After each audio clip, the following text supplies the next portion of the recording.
him because he will also talk about Korea, but then I realized that you don't want to hear from 3 Korean speakers in a row. So I'll have Chester go next, and this is more proper because Mino will be talking more about how civil society responded to hacking team scandal. So that's more prescriptive part as opposed to descriptive. So we'll let go Mino. We'll let Mino go probably in the second round. That may be more appropriate. Anyway, Chester, you're on. Hello. Morning, everyone. Well, when Bjorn invited me to talk on this session, I basically agreed right away because this is really privacy and surveillance is what I believe very strongly in heart. But my background kind of is interesting in this topic when I think about it more in detail because I've been spending most of my time in my career in information security and working with the police on cybercrime investigations. I help them with digital forensics system development but then I also worked at the office of the privacy commissioner's office in Hong Kong just last year. So I'm kind of like far left and far right. And I'm even involved in a startup that is developing or has been developing cyber intelligence tools, right now. Well, but anyway, I'm with my competitor of ISOC, so I'm with you, and that's why I'm no longer working for the DPA. Well, anyway, I just want to bring up one thing first. Can I have the next slide? Oh, sorry. Yes. Right. Now, a lot of people or governments, law enforcement, when they tell you they need to do surveillance, they have to have the capability for surveillance. Two very common reasons that they have would be crime prevention, investigation, counterterrorism, things like that. Which is I agree with a lot, except that is it really as effective as they claim? I mean, it's a good tool, but then the reason I cited these two examples, these very recent examples of terror attack. Now I choose my word very carefully. I don't want to say that they are like terrorist attack because officially the authorities still have questions of connecting them directly with any terrorist group that's been IS has claimed responsibility or organizing or involved in the Nice attack, but all the point here is these two individuals who launched the attack were completely off the radar of security forces, of the intelligence community. So does it mean that if you talk about surveillance, does it mean that every one of us has to be on the list, has to be monitored? Because I'm sure a lot of us in this room are not on the list. Maybe I am. I don't know. But I just don't think I'm significant enough to be on the list. But really, so this raises an issue like, okay, how far this surveillance effort or the authority that given to the law enforcement or intelligence community should be. Sorry. Now, yeah. I sort of bring it up to par for the audience, like, well, what do you mean by surveillance? Now, the topic here we have is intrusive surveillance. Like Professor Park was saying, every surveillance is intrusive.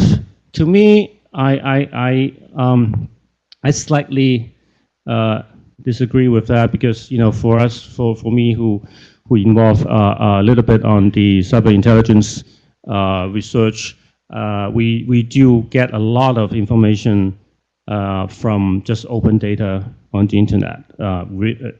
Really, we do not have to. I mean, for example, I think the bomb attack in Paris last year, certain terrorist companies were able to actually identify at least 2 of the attackers based purely on open data. So, but anyway, the point here is, we have surveillance, but the point is we need to know that there are like secret surveillance, something that is,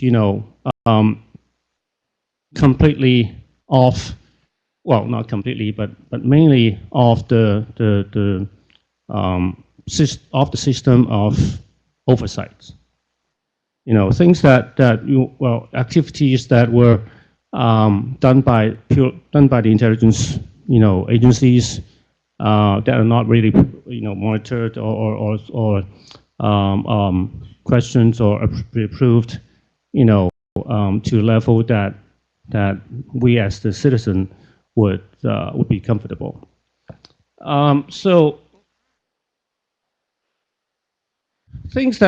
information that are collected by so many people by these services could be used anywhere or by anybody. And I think recently I was browsing the news about the Catalonia province in Spain was trying to launch another referendum of independence from Spain maybe next year or in a year or so. The relevant point here is there was an allegation about that they claim about the current interim prime minister doing surveillance and also using information that they collect on the opposition or some politicians in the Catalan region to discredit them and attack them on that front. Now, whether that's true or not is out of our discussion, out of our context, but this is some of the things that could be used. And of course, I guess Professor Park said about, maybe we can talk about our jurisdiction, but in Hong Kong, sadly, we don't have much to say in this regards. I mean, especially if any of you have heard about the incident about the tiny bookstore in Causeway Bay, the operator and the owner, they were like, well, we say they're taken, but they said themselves went to China voluntarily in their own ways to help the investigation. I cannot think of anything that's more intrusive than that, than the surveillance that we are discussing here. Now, so go back to the slide about two of the most famous laws that we have globally would be the especially after the Snowden revelation was the FISA and the USA Patriot Act. Now, I don't want to go into detail. You can search on over the net, but the point here is it gives the federal authorities a lot of power in terms of surveillance, both physical and digital, online and offline. And of course, after the revelation, President Obama tried to do revamp or on the FISA Act, but I guess we all know that it wasn't what he proposed wasn't really satisfying to the community or to the liberal community. So it still creates a great concern Whereas although these laws have congressional oversights, but I think we question a lot on how this is going to be. So I think I will stop here for the moment, and please. Thank you. Just for clarification, what we mean by intrusive surveillance doesn't have to be secret surveillance. By secret, we mean not letting the person being surveilled know that he has been surveilled. But most wiretapping laws, if the country has a wiretapping law, usually the person wiretapped receives notification that he has been wiretapped after the wiretapping has been completed. So in that sense, it's not considered a secret surveillance because it's people are given notification later. But when we talk about intrusive surveillance, is the method of surveillance. By intrusive, what we mean is hacking into the communication system of the user and planting certain software that will do the job that in the past that has been done by human agency. Even that, after the surveillance is done, people can receive a notification. Theoretically, they can receive notification later that their devices have been infected with malware. So just a point of clarification. Arif, you're next. Thank you.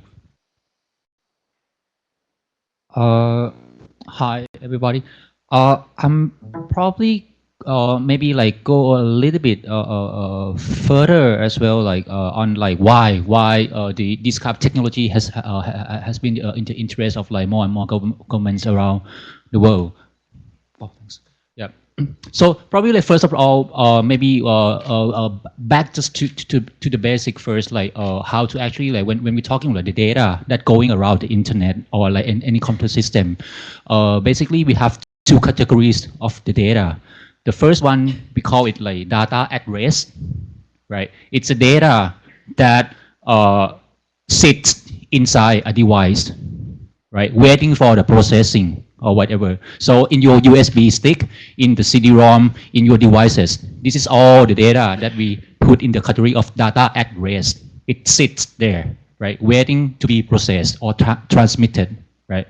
But it's not going anywhere yet. So that's why we say it like at rest, right? Another category is data in transit, right? So when we do a communication, right, we're talking like from one device to another device, one end to another end. The data that transmitting in between, right, in between these two devices, we call it data in transit, right? Most of the communication surveillance, like well before this kind of software, RCS, whatever, most of the time is when we're talking about this like wiretapping, we're talking about the surveillance of data in transit. So the data in between. Because of the popular of this communication encryption, right? So like for example, like more and more social networks, right? Like Facebook, YouTube, Twitter, whatever, right? Especially like after the Snowden revelation, a lot of internet users like now aware of their threat, right, to the privacy. So more and more of the service provider consider to use this encryption. Like for example, all those SSL, right, HTTPS website, right? When you use the web browser, right, you can notice that there's a lock, like a padlock, a green one at the address bar. That's mean the communication between your device and the server of that service provider is protected, right, by the encryption. With this encryption, it's made more difficult for anyone to actually like get in between and read your data in transit, right? So one of the way to get around this, right? So if the decryption of the data it's difficult, why not just go to one of the ends and read the data before it got encrypted, right? So if the data in transit right? So I'll say this is one device, and this is another device, right? And this is like a link, right? Communication link. It used to be the case that like they do the interception at this point, right? But because it's got encrypted, it's getting more difficult. So why not you tapping it, get the data, do the interception at this point or at this point instead, right?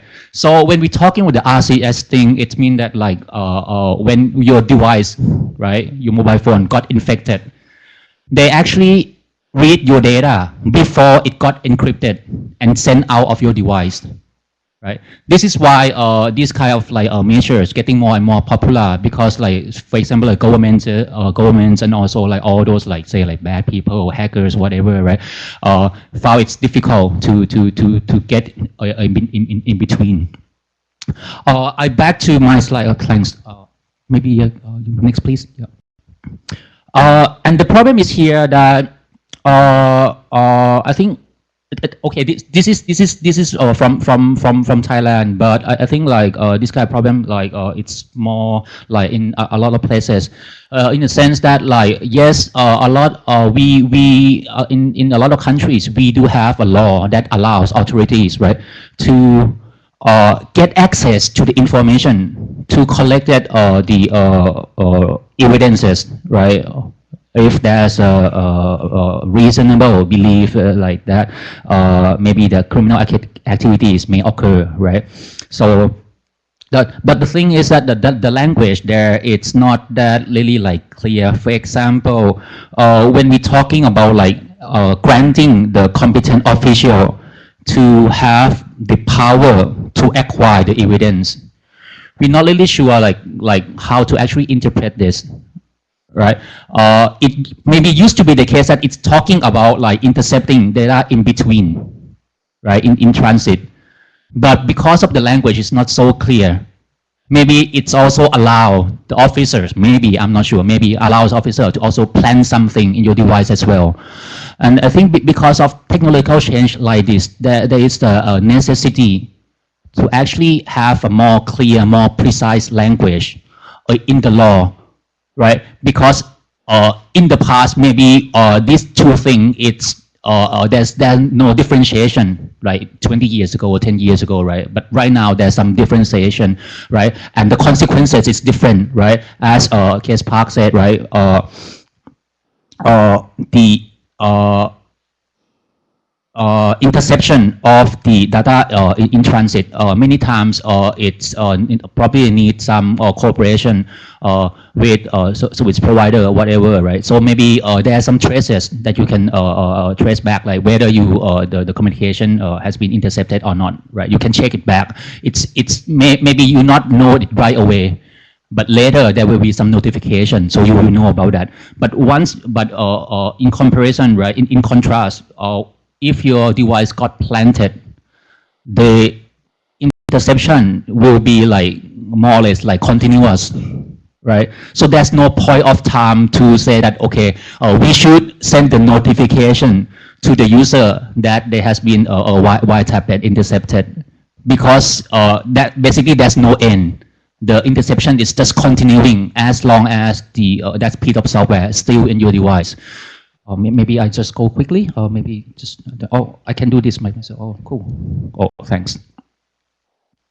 Right, I just stop at this slide before pass to other people and just come back to for the comparison with our existing law. So at the moment, there is actually in our Computer Crime Act there are 8 things, 8 category of powers that allow our authority to do. 3 of them probably related to this kind of intrusive surveillance, like planting something in your device and continuously like copying, right, or sending information, collecting information out of your device. The first one is like the copying of the data out of your device. Inspecting or access, like maybe it's in your SD card that attached in your device, it's in the ROM, it's in whatever, right? As long as it can be accessed from your device, the authority also has a power as well, according to this like subsection 6 of section 18, right? And also the last one that probably related is the decoding, right? So if your data it's encrypted in your device, right? Nowadays, like for example, like iOS, right? I think like since iOS 8 probably, and Android 5 maybe. User has an option to encrypt everything in their device, right? So this will also like allow them to the authority to get there as well. I will just stop it here and like come back later. Thanks. Thank you. Actually, Section 18 of Computer-Related Crimes Act is, from legal point of view, that's the most comprehensive I've ever seen, giving powers to the state in terms of the breadth of the variety of actions that the government can take. Anyway, is Prasan ready to go?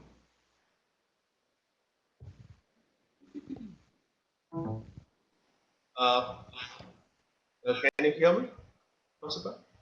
Yes, yes, I can hear you. I cannot see you. Okay. Why don't you start? They can get your visual later. Okay, fine. So, good morning, everyone. Good morning. It's a pleasure to join all of you remotely. I mean, I would have preferred to be there in person, but yeah, this is the next best. Thank you all for inviting me to be on the panel. So, to start with, my focus will be mainly on the intrusive technology and how it works mainly in India. We did a study on privacy and surveillance and the laws which relates to that in India. And while we were doing the study, we attended a few conferences and we had a chance to interact with people who are involved in this area, mainly from the industry. And this was before the hacking team disclosure.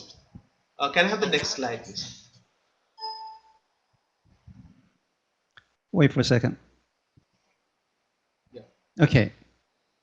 So at one of these conferences, we met a person who said he works for the government. In the sense, he is an independent contractor.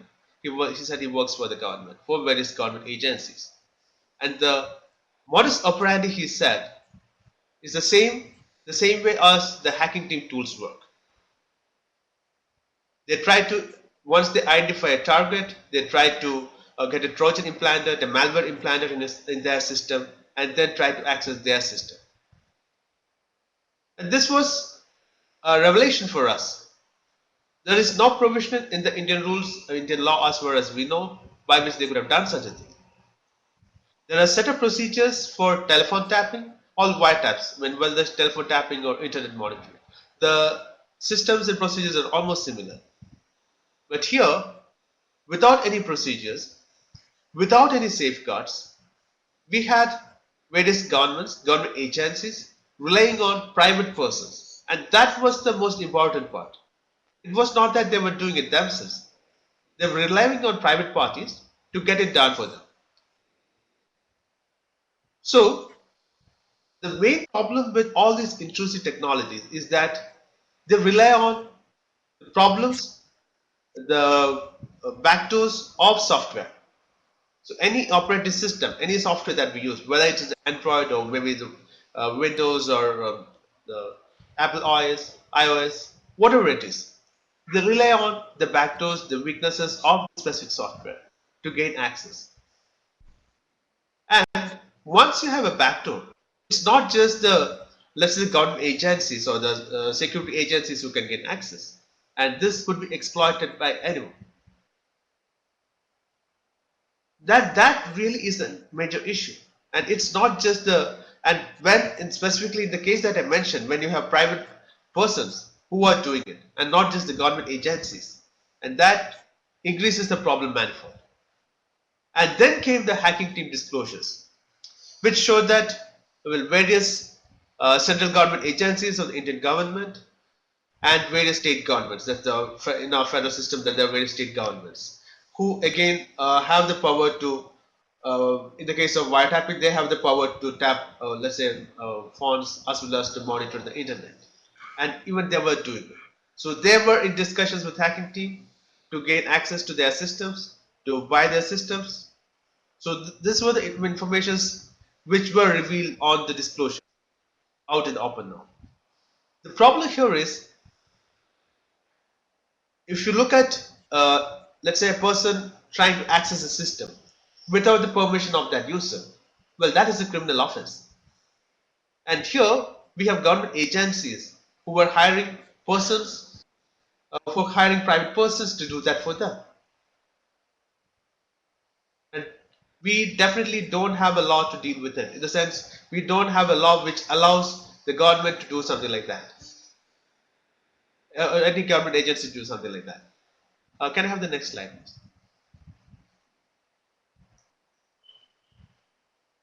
You got it. Okay. One problem that we have in India, and which is being intensely debated now, is that we do not have a right to privacy explicit in our constitution. Well, the courts have interpreted the right to life and personal liberty, which is there in the constitution under Article 21, which is the fundamental right, to include the right to privacy. But we have a recent case in which the highest law officer of the government told the Supreme Court, submitted before the Supreme Court, which is the highest court in India, that there is no right to privacy as far as citizens are concerned, or it is not there explicitly in the Constitution. And now the matter is before the constitutional bench of the Supreme Court. And well, we really don't know how things will go. But I hope that, we have a series of judgments where the Supreme Court has interpreted the right to life to include the right to privacy. Can I have the next slide?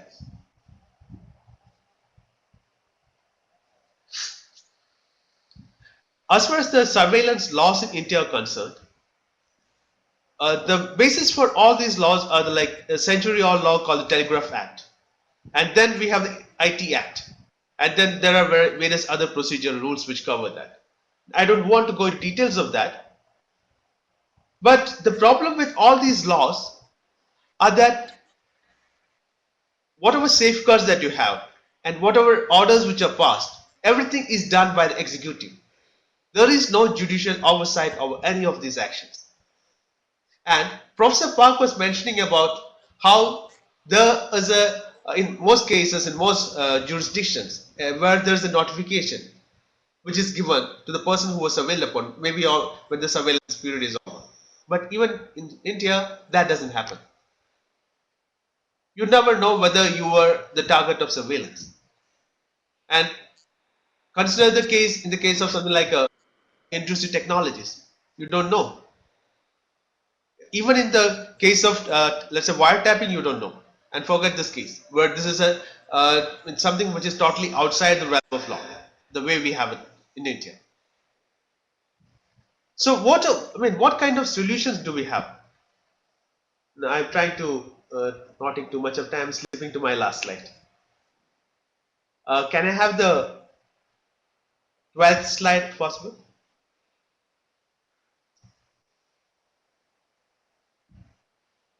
The 12th slide, that's the last but one slide. So what we need to realize that Prasan, you want to see the very last slide? yeah, the last but one slide, the 12th slide. Okay, yeah, thank you. So this one that's titled Solutions. Exactly. Okay. Okay. So the question here is, what do we do about it? Do we have an answer to such intrusive technologies? What various governments do with the, let's say, provision of law, with the support of law, or without the support of law?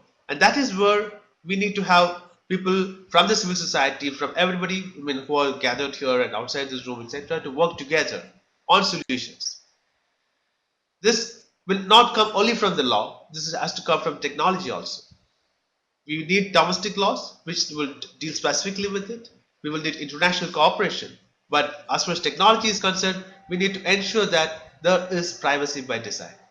Because the root cause of all this is what they try to do is to exploit the flows, the backdoors in various softwares and the flaws in various softwares.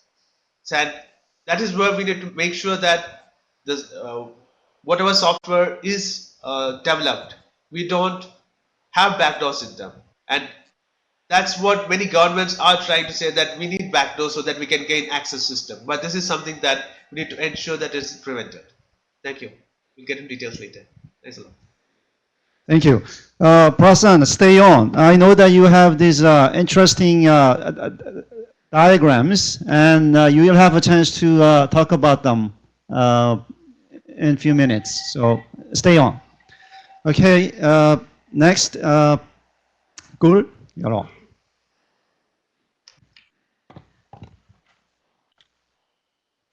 Thank you very much, and hi to everybody. I'll give you a little bit of overview of what it is like, the situation in Pakistan, and it almost seemed like every one of you has spoken a little bit about Pakistan. So the situation seems to be very similar almost everywhere.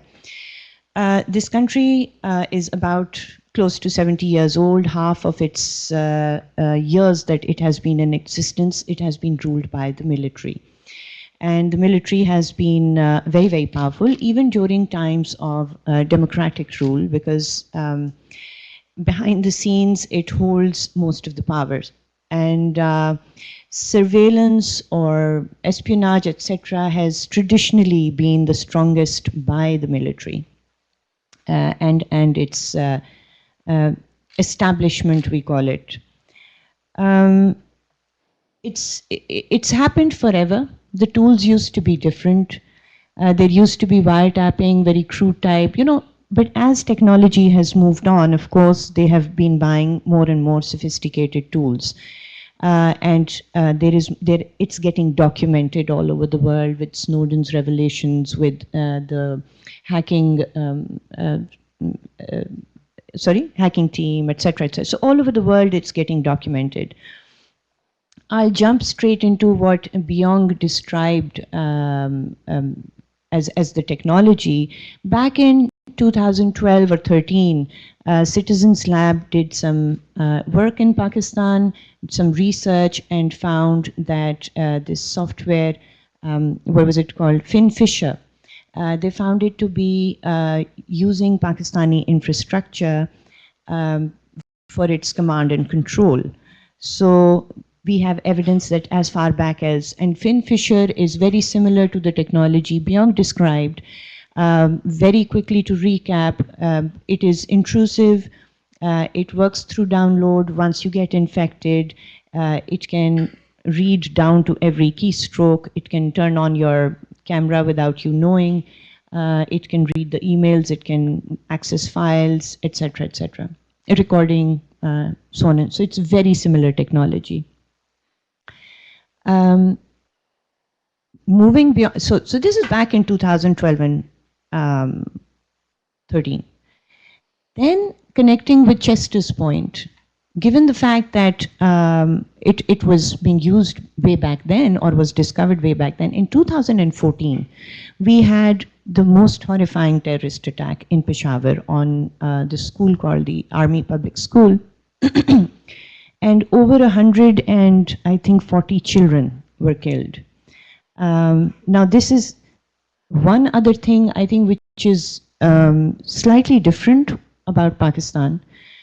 But first I'll finish that point. Now, how useful was that technology in averting a terrorist attack inside the country? And that is only one example. We've had many. We've had them on ethnic groups or religious minorities, like, they would attack a church where maybe over 120 Christians died, they would attack, so on and so forth. It is really not preventing that. But now, very recently, in May, there was news, and that is the only way we can find out.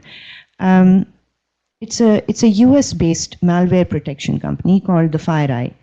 And it has, according to them, the use of a highly invasive surveillance malware, CDOR, may be originating also from Pakistan. And according to this report, the malware has been used to spy on political dissidents within Pakistan and the Indian military. So in this case, we know about the targets as well. With FinFisher, we didn't know. This particular report tells you about the targets, kind of people that it has been hitting as well. So it's been used to spy on political dissidents in Pakistan and the Indian military, and has been reported to be extensively using Pakistani infrastructure for command and control, which indicates a Pakistani origin sponsor. And according to the same source, the cybersecurity firm identified the malware or malicious software as a robust surveilling malware called CDOR. It's often initially delivered to a target computer system by a downloader. And it then creates a backdoor to the victim system, and it can interact with the file system and so on and so forth. So this is a second example. Obviously, it's completely outside of the legal framework. It's already being used. We don't know, with this one, yes, we have an idea. Who is a political dissident? I mean, that's a very general term. But from our work on the ground, and things that we have experienced and seen, normally it is human rights activists, political opponents, or the party in opposition to the one maybe that the military has put up. It's the peaceniks, people who are working on India-Pakistan peace process. It will be journalists, and it will be politicians in general, judges. So this is a tool, and I'm not saying that only the intrusive technology is aimed at these. Traditionally, all sorts of surveillance was conducted on these groups of people. Hilariously, and whilst Chester pointed out that, you know, governments use this as an excuse to fight terror or to prevent crime, or etc., etc. The best part is that we have a long history. We've been in the middle of a war for the last, God knows, it started in the late 70s when Afghanistan was invaded by the USSR. So we had our non-state actors participating in that, if you understand that. And it created, and since that time, and then the USSR left after a long drawn bloodied nose, and then 9/11 happens. But between USSR leaving and 9/11 happening, the non-state actoring kept going on and on and on, and these groups really exploded in number. And then obviously they were, you know, when one war was over, they were kind of directed towards India, and then something happened and they were told to come back, don't go to India. So they started targeting ethnic minorities in Pakistan. They have to do something, you created them. Yeah. Sorry, how much time do I have? Okay. So the thing is that these actors, the terror actors, they still are working on the ground pretty much under the watchful eye of the state, but these various tools are being used. So in the second round, I can come back to the legal framework that we are about to introduce in the country, and that would be very relevant to what's going on, because right now the surveillance is completely outside any legal framework. Yeah. Thanks. Thank you. So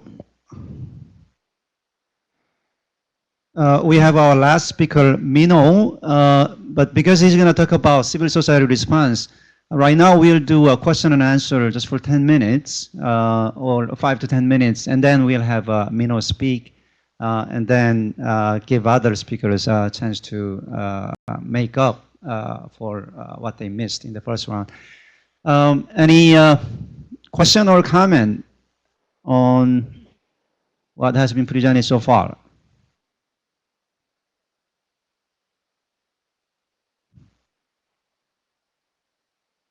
None? Okay. All right. Excuse me?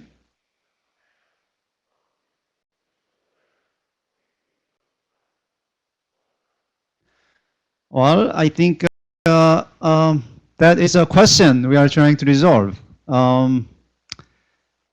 Apparently, much surveillance, intrusive surveillance is going on already under the existing laws.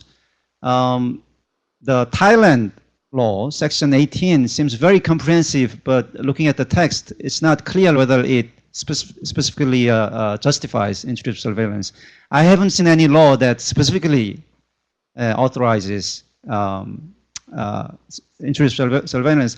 I think what's important is not whether it's justified by law or whether we, as a multi-stakeholder, should let it happen. Next. Okay, I think she was next. Yeah, go ahead. Hi.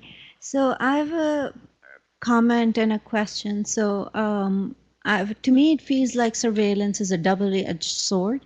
So in some instances where there is, I'm from Pakistan, so in context of Pakistan, it's useful also to tackle terrorism, but on the other hand, it can be misused widely as well. So we speak about the attacks that did take place despite all the surveillance, like the APS incident where 140 kids were killed and other instances, but there must be instances that were stopped and prevented because of surveillance that we don't know about. So I'm saying that we see the things that do happen, but we don't see the ones that were prevented. So yeah, to me, it's like somewhere like you can and you can't justify it. So I don't see it as a double-edged sword at all. I mean, I see it as a completely single-edged. Look, there is evidence, studies have been done for Europe and the US where this kind of surveillance or mass surveillance has been going on for a long time, and yet incidents happen which you call that these are the ones we see. What about the ones we don't see? Is there any evidence that this kind of intrusive surveillance has stopped a single terror attack? Without evidence, we cannot claim that, right? It is, in fact, it would be the best justification for governments to use it if they could provide evidence.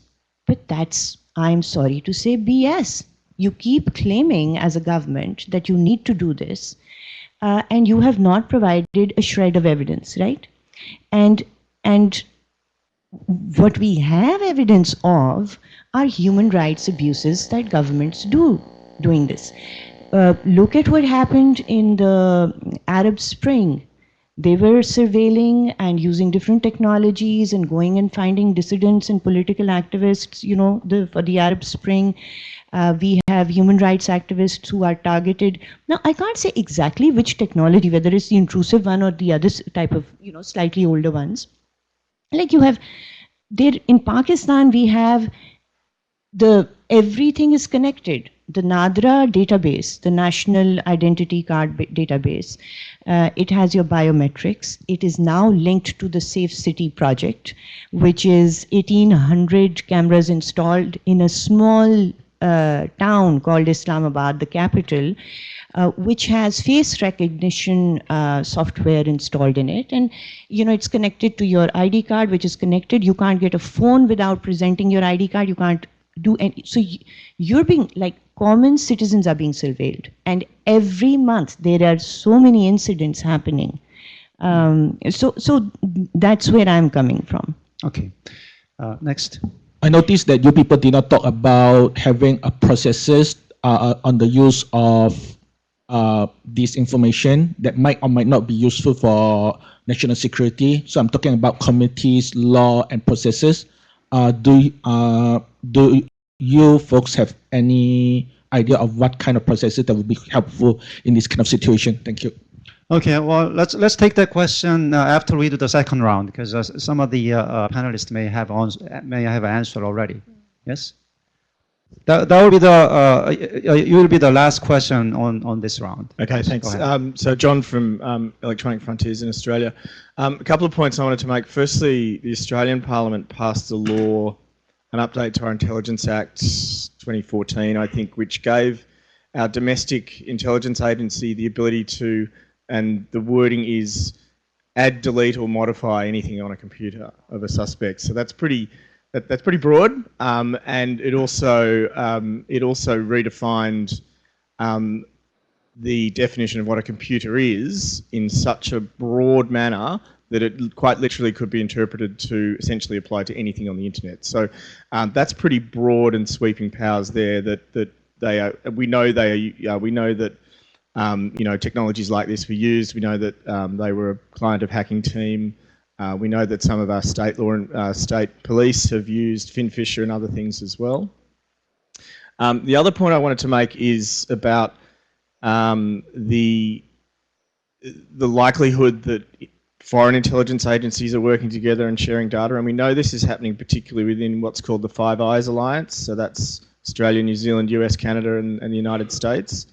And we know that there is surveillance going on where they are essentially bypassing the domestic laws by getting a foreign agency to spy on their citizens. So we have the GCHQ in the UK spying on the US and vice versa, and they're all sharing around, and we know this is happening. So while that's quite a close and formal alliance, I'm pretty sure the US and others are doing similar things with other countries that they're close allies with in certain circumstances. So part of the challenge that creates, of course, is that it doesn't matter what your domestic laws are because they're just going around them. Thank you. Mino, it's your chance to speak. Thank you. Hi, this is Mino Choi from BP Foundation Korea, and I'm sincerely honored to participate in the discussion here. Firstly, I'd like to start with Open Action project, which was a result of collaboration between OpenNet Korea with Professor Park and JimboNet with Ms. Oh, and BP Foundation Korea with me and a few other geeky activists. So after the revelation on hacking team, there are various organizations that implemented anti-surveillance tools such as Detect by Amnesty International, EFF, Privacy International, and various other organizations, such which was for detection of RCS implemented on Windows PC. But the leakage also indicated that hacking team was providing malwares targeted for Android phones, which at the time had massive proportions of users in South Korea and also the rest of the world too. So as a means to find the victims, prevent further attacks by reusing leaked software, and raise awareness, we decided to develop and publish open source detection tool named Open Action. And as Mr. Wu described earlier, hacking team and intelligence entities were able to hack the victim's phone largely by either attacking their greatly developed malware application and email, or other methods to make victim connect to malicious website, or simply control the victim's network such as Wi-Fi or ISP in order to send and execute the application secretly. So right after the leakage and decision of developing detection tool for Android phones, we tried to build a database of malicious application from leaked emails. And with that database, we built the engine to search through phone's entire file system and to see if there's any malicious application download or installed. We knew that it was possible for attackers to simply use a restore function in order to delete all the tracks on their modification of the victim system and put the system back to state before the compromise. So in general sense, we have a chance to detect the malware only when the malware is still installed and remain, which should be the case that entities are still in operation on targeted victim. However, we also heard the story that hacking team's malware servers were down after the leakage, so we were also suspecting additional chance to detect victims, which would be the case that attackers cannot restore back to the normal state anymore due to the lost connection between malware and server. So after the week of coffee nights, the first version of Open Action application got successfully published, and it's about a year now since the publishing, and so far the total download is 117,000, mostly downloaded by privacy-concerned citizens in South Korea, followed by United States, Italy, and France.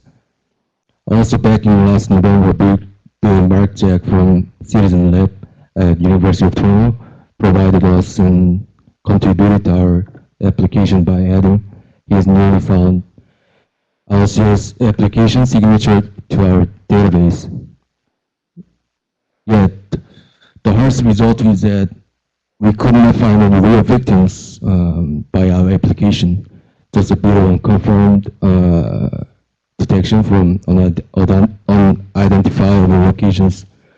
I can only say that our assumption might be wrong. Maybe they had more servers managed by intelligence entities. Also, maybe a week was too late, but honestly, I don't know. With this experience, I also wanted to point out that once a hacker compromised the system and managed to escalate his privilege to administrative level in the system, the hacker can basically possible to control the system forever in a hidden manner, regardless of detection tool or security measure you take afterwards. So easily put, hacker can either change the color of backdoor so it becomes invisible again, create backdoor in other place, or easily replace the security tools with his modified version in order to keep the backdoor open for him. In other words, once you get your system compromised, you should never feel safe regardless of the efforts you put into system to restore. You better just get a new one. Furthermore, the previous case is pretty much the lucky case. Most of the time, we don't even acknowledge that our systems got compromised. We won't even try to restore. This is problematic. Since even with the implementation of adequate regulation or law to prevent such surveillance technology after huge effort, the intelligence agencies can still control your system secretly if you don't replace your system. But how to replace a system without the knowledge that the system have been compromised? And the ways of compromisation comes from various ways. I mean, in every possible ways. Not only the companies that specifically commercialize surveillance tools such as hacking team, but also companies we depend on every day. The link between commercial force and government intelligence force becomes larger every day. And I was glad to hear the mentioning about the link from the workshop yesterday on Right to be Forgotten, which pointed out this feedback loop. Government entities get commercial entities' vast data without any user's consent, and commercial entities get support from government entities. But not only the data, the backdoors are still on the table. From the chip inside of your daily use phones and laptops and servers and routers, in your daily using services, ISPs, business solutions, all of that. Sometimes the researcher finds out that these backdoor and vulnerabilities, but it doesn't get fixed for a decade. And some might argue that this is a necessary measure in order to prevent terror attacks or keep the safety. But after all, in the world of internet, the same methodology of exploring these vulnerabilities can be executed from any vector, including a guy next door, not just intelligence entities. So in fact, the deal is that I believe you are working the one side of security more than you think in order to have better security of other side, if any. Thank you.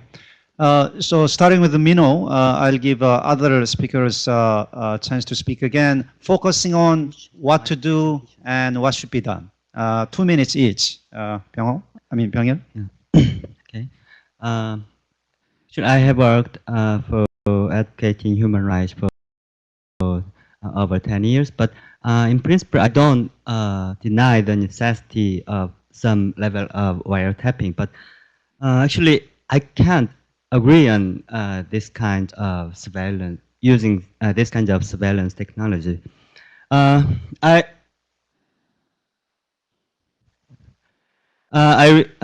this explanation, I referred to the joint submission by Privacy International Open Rights Group because it articulates the point very well, and I fully agree with this. The first risk is this technology is too intrusive. In the small smartphone, we can make whole profile of you. So,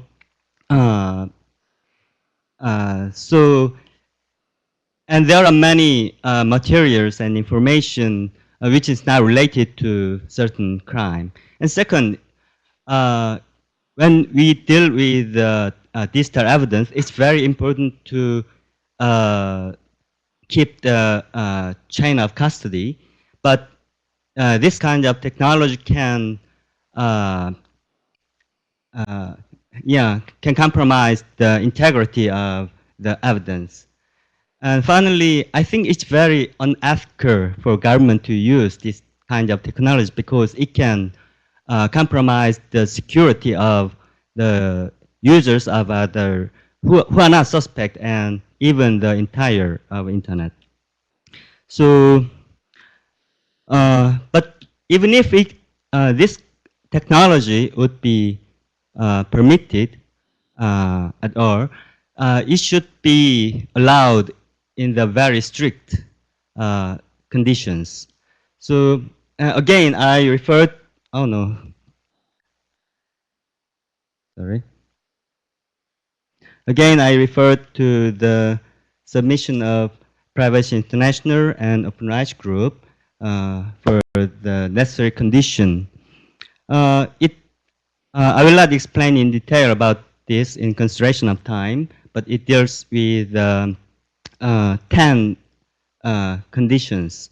So, such as it should be allowed in a very limited circumstances when there is a concrete evidence, concrete probability of a serious crime, or the relevant evidence is highly likely to be obtained, etc. But I'd like to point out some other important point. First, these conditions should be articulated in the law very concretely. For example, in Korea, there is a law which regulate wiretapping or which regulate the collection of metadata, but there is no law which directly regulate this kind, the use of this kind of technology. And as mentioned before, in other countries also there's not much, there's not a law directly regulate this kind of technology. Second point is to balance the necessity of this, of using this technology and privacy and security of citizens. I think there's no absolute criteria to balance them, but it depends on the situation. For the consideration of the balance, I think one of the most important point is the trust on the investigative or intelligence agency. In relation to that, in Korea, NIS of Korea has no trust on them. We cannot trust an NIS of Korea. They say, we have changed, trust us. But trust is not gained by just promise. You should, trust could be gained by only the effective oversight mechanism. So I think these two conditions, first is law, and another is effective oversight mechanism is very essential. Thank you. Thank you. Chester, your 2 minutes. Can I have my last slide? Yes, the last one. The last. Oh,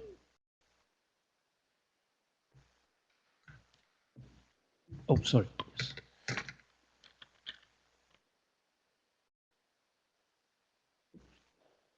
Right. Okay. I hope to provide a bit of answer. A bit of an answer to the gentleman's questions earlier about, well, what are we going to do about it? I think the first question is if surveillance is justified. I think is should be asked, like, well, who can justify this? You know, who is going to, you know, decide This is we need it, and for every single effort in surveillance monitoring over citizen or over someone, who's going to prove that, who's going to review that authorization decision, and then who oversees such the certification, afterwards, is the, whether the citizens being, the society is, has say or will be informed of this, right? I mean, the whole process. I mean, the answers to all these questions, hopefully, would form some kind of a open sets of trusted process. Like Mr. O was saying, we need trust. Now, the other thing, I mean, this is, I guess, beneficial not just for privacy advocates, that we want our privacy to be respected, observed, and protected. But it's also beneficial, I think, for the law enforcement and intelligence communities to do their work, because if you don't get the trust from the community, how are you going to get your information? How are you going to get cooperation? And to be frank, you really, for law enforcement, it's impossible. It's almost impossible for them to solve a crime, to comprehend a suspect, really without any help from the community itself or from the citizen itself. You can imagine if everybody from the community act against you, the law enforcement, in investigating a crime, how difficult that would be, right? So, really, I think it's really unacceptable for dark or unaccountable surveillance. Okay, this is something that we really to be done, and I think we need clear legislation, clear and understandable legislation to give limited power to the law enforcement to do their work, but for the citizens, we need to have a good oversight. Yeah, thank you. Arif, your 2 minutes. Thanks a lot. Can I have my slide, please? Thanks. I think there's 2 parts, right, that I like to say. So the first one is and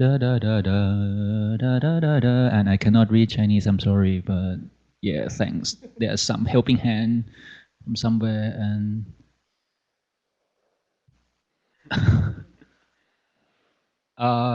can I go? Sorry. Yeah, maybe there's someone. So the first part is the law. Another one is the technology. I will probably cover the tech one first, because the law one is okay. The law one first, because the table is already there. Okay. Quite small, but anyway, I think even within the same country, right?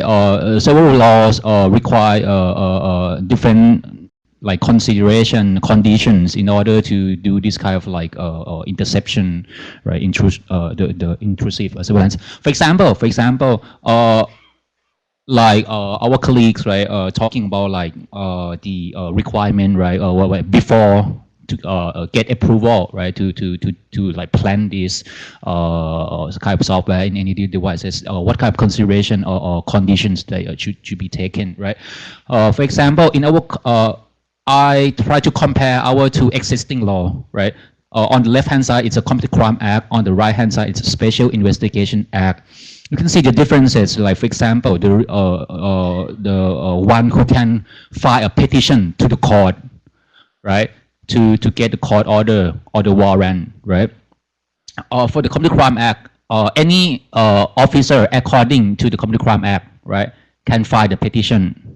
Comparing to the Special Investigation Act, that officer need to get approval first from within his own department. Before contacting the court, he has to get approval from the department chief first, right?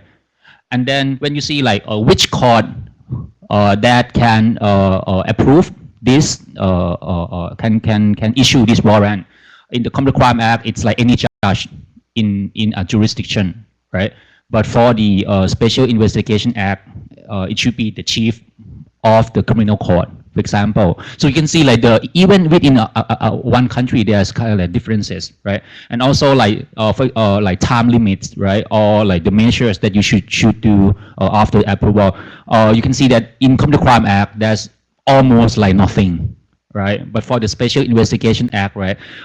It said in the law that like when court going to consider whether to issue the warrant or not, the court should consider about the rights to privacy, right? Or whether this measure is an efficient way to actually get the evidence, right? So if there is, the software is there, technology is there, everything is ready, but there's no certainty that like by planting the software into the device, we're going to get the evidence that required for the case. The court may not like allow, right? Something like that. And also there's a time limit, right? How long like this kind of software can be like there in the device, for example. So I think like so that's one side. That maybe we need to think more about this, like in the context, not only about the communication interception, but also like putting something into the device, because it's not going to be only the data that related to the case that can be collected. Once the software is planted in the device, any user behavior will be collected, whether or not it related to the case or not. So that's why it's like very far-reaching. We need to think very more carefully about that. Last part is the technology one. I think like more and more companies are trying to like introduce a concept that help us more secure, right? I think like 2 days ago, BlackBerry just like come up with a new model of their phone, right? And one of the feature, it's about I think they call it like memory scrambling, something like that. So basically, it's like at the moment, a lot of malware are able to collect the data because they know that like a particular app tend to use a particular area of our entire memory, right? So maybe like, for example, if our RAM, right, or in our devices, the memory of our devices maybe like organized like from the top to the bottom, right? Some of the app maybe like most of the time use only the memory at the bottom part, for example. So the malware knows like if they want to get the data from this app, they should look around this area. What BlackBerry trying to say do is that like they try to randomly assign the area of the memory to different apps. So each time the app has been used, it's not that really predictable, for example. So it's going to be difficult. The thing is that it is very expensive at the moment for how to actually make sure that like there's some, okay, this kind of thing will be available to every devices. Also the fact that a lot of times this vulnerability can be fixed. The patch is there, but the manufacturer feels like once they sell you the device, there's no longer responsibility for them to update the software for you, right? So once you buy the device, it's like, okay, it's at your own risk. So how to actually have some kind of law, like consumer law, for example, requiring the manufacturer to update your phone, I don't know, like at least for 2 or 3 years, whatever. I think that's the thing that we have to discuss. Thanks. Thank you. The last point is important for us too, because OpenNet has not updated our detection software yet. Prasan, are you there? Prasan? Yeah, everyone. Okay, you have your 2 minutes. Go. Yes. Can I have my 5th slide up? Okay. So, I mean, while that is set up, let me get on with it. The fifth slide you see? 5th? Yes. Yeah, Okay, slide 5th. number 5. All right, 2 minutes. Okay. Yeah. So, see, when the Snowden revelations happened, the one major discussion that we had in civil society was on mass surveillance versus targeted surveillance. Well, we all of us came up with the necessary and proportionate principles and how we should, go ahead trying to tackle the mass surveillance problem. But now, this intrusive technologies is more in the range of targeted surveillance. Yes, it some days get into the scale of mass surveillance also, but it is more a case of targeted surveillance. Then the question is, what are the kind of safeguards that we can have? The slide that you have currently, it talks about how telephone tapping or internet monitoring happens in India. The safeguard that was introduced in the law, this was as per the Supreme Court direction, was to ensure that the approval happens at the highest level, that is at the Union Home Secretary level. But we filed an application under the Right to Information Act and got an information that on a monthly basis, 7,000 to 9,000 telephone tapping orders are passed. Can there be any application of mine by a person at the highest level if he is going to approve 9,000 orders? So what is that safeguard? And we don't have any judicial oversight. And so these are the things that we need to take into consideration. Again, the necessary and proportionate principles that we all work together will can give pointers on this as to how we could have some sort of a judicial mechanism with some sort of safeguards in place in the case of intrusive technologies also. And then, of course, we also need to deal with technology, how there should not be any backdoors, how there should not be like any flaws in software, and how we all should work together towards that. Thank you. Thank you. Gaurav, you have your 2 minutes. Thank you. Thank you. A gentleman here said that domestic law might not be useful because governments share the information. For example, so if US government law says that you can't surveil your own citizens, they'll get the UK or Germany to do it and then exchange information. So I think that is, in my view, not correct, because you can also then have legislation that my government will not exchange information with other governments. Having said that, there is a difference between mass and targeted surveillance. Normally, one is aware that the governments are exchanging mass surveillance data, right? Not very targeted. Usually, the targeted one, normally my government would be interested in the dissidents, the journalists, the NGOs, the HR activists. That the US is not going to come and do for you and give to you, right? So domestic legislation is extremely important. Number one. Number two, as everybody here has said, it needs oversight, not just judicial oversight, but from systematically, periodically, parliamentary oversight. There has to be a committee. They have to review, okay, so in the last 6 months, you got this permission, so many applications. You have to demonstrate what you found from it, how it was useful, and how it was necessary and proportionate, even as a later check. Very quickly, I think the domestic law must be like the question here was, so what do we do now? What we all do now is that, given the fact that this intrusive surveillance is a fact of life, yes, we can, by the way, by its very definition, isn't it not necessary and not proportionate? Because you collect so much by doing this.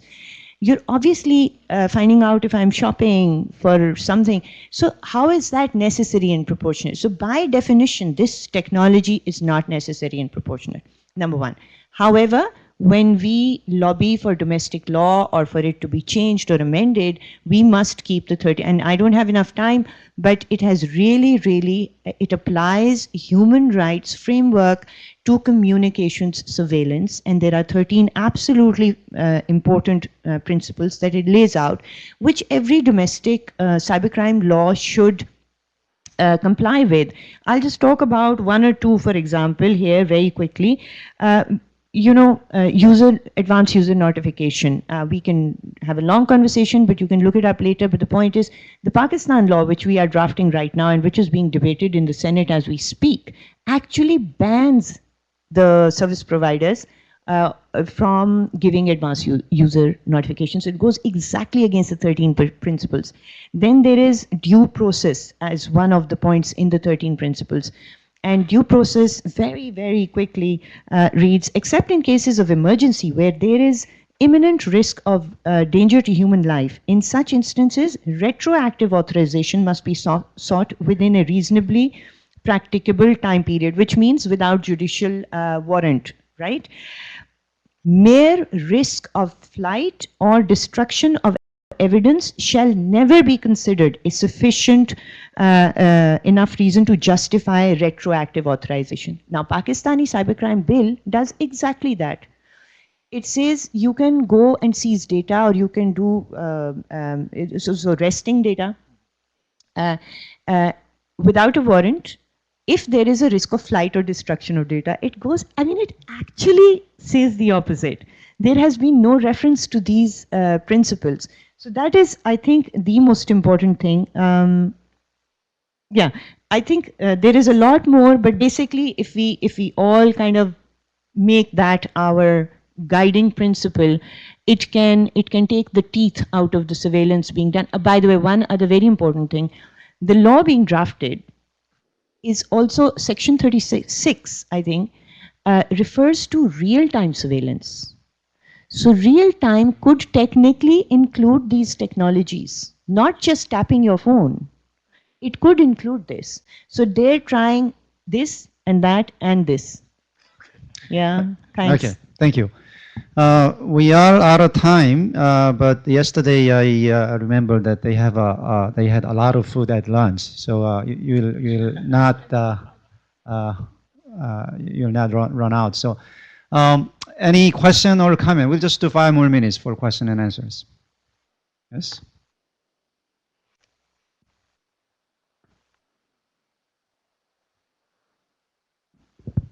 Yes, I think you were speaking of two different things at some point. One thing is surveillance. The other is using technology in the context of a criminal investigation. I think the rules are different and the legal framework is very different. So I think it's important to make a difference between those two scenarios. Any other question, comment? We'll take more questions. Okay, who wants to respond to the question that was just posed? Okay. I think you're absolutely right. And our problem right now is that the law that, for example, Pakistan is coming up with actually mixes the two up, right? And they're calling it Prevention of Electronic Crime Bill, and it actually does not target actual crime, okay, so we've been in consultations. The first draft, for example, did not even talk about grooming, pedophilia, identity theft. You know, these are crimes against natural persons. So now they've put everything into it, and yeah, so it's investigation as well as surveillance, as well as citizens and natural persons. So it's very, very, very, yeah.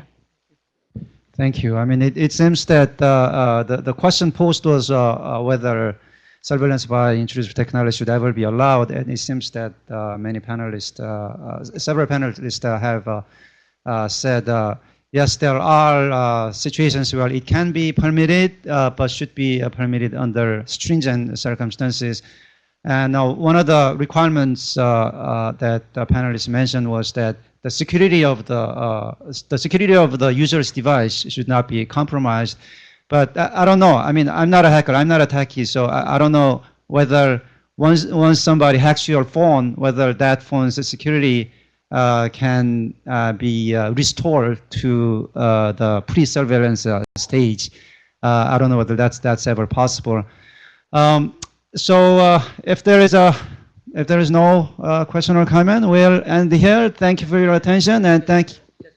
Last one. Okay. All right. Yes.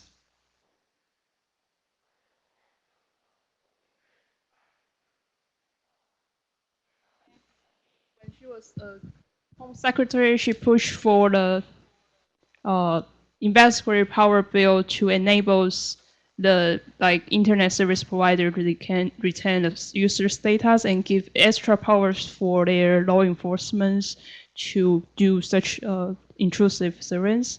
So could you foresee such kind of the bill will also apply, or some other countries will try to apply this kind of legal framework to do such surveillance work in the future? Or anyone? Well, gentleman from Australia said Australia already passed a bill like that, and Ari talked about a Thailand law that allowed such, well, that can be interpreted or may not be interpreted to allow intrusive surveillance. So I don't know about other countries. Yeah. Well, I mean, you were talking about a country that has already been monitoring 100% of the internet traffic. Yes, you know, that's part of the PRISM, you know, system project that was going on, and the great, I think was another name was the big internet or the big something that the UK government was or is operating, which captures, I think, part of the crucial data they would keep for 7 days or a month, and then etc., depending on the classification of the data. But the point is, I guess, when and like I was saying, you know, when the Patriot Act was enacted, signed to law after the 9/11 attack. Now, if we the answer to your question is, you know, if we are keep seeing terror or terrorist attacks at a large scale to any country, we might be seeing this kind of law being passed more and more, just because the citizen, they kind of feel threatened, they feel the security is threatened, and they would tend to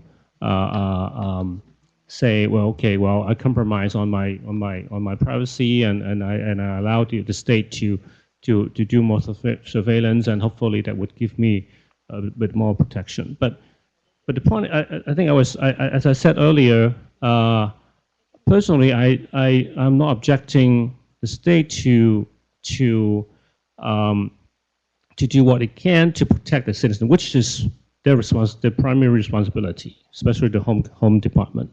The thing is, though, the process itself must be, you know, must be justified, and must be, you know, with a extremely good, clear oversight. That's not simply by a court. I mean, the FISA has a court, you know, to oversight it, but it wasn't very trustworthy, at least to the American people.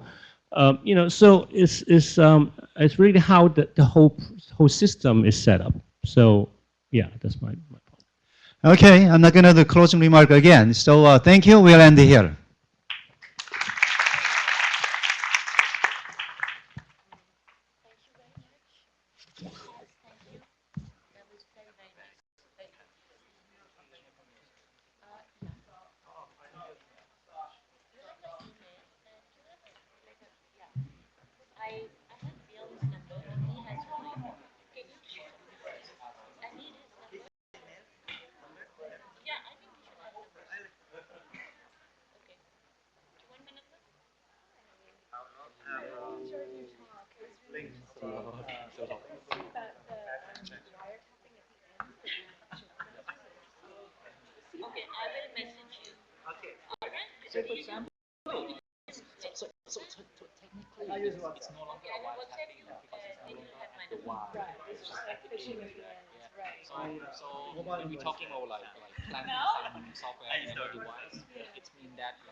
You know, I was talking to Farhan. I suppose you know him. Do you know Farhan? So I told him that I just downloaded this data because I want to talk to him.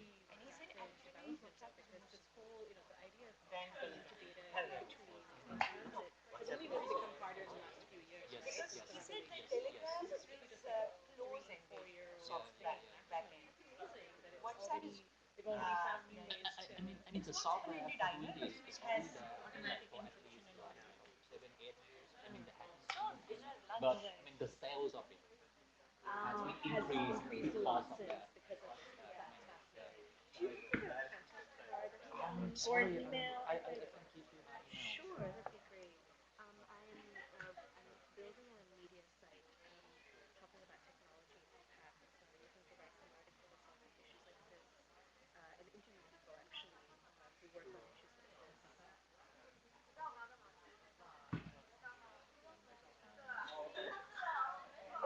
found you on Twitter. I tagged you in the tweets.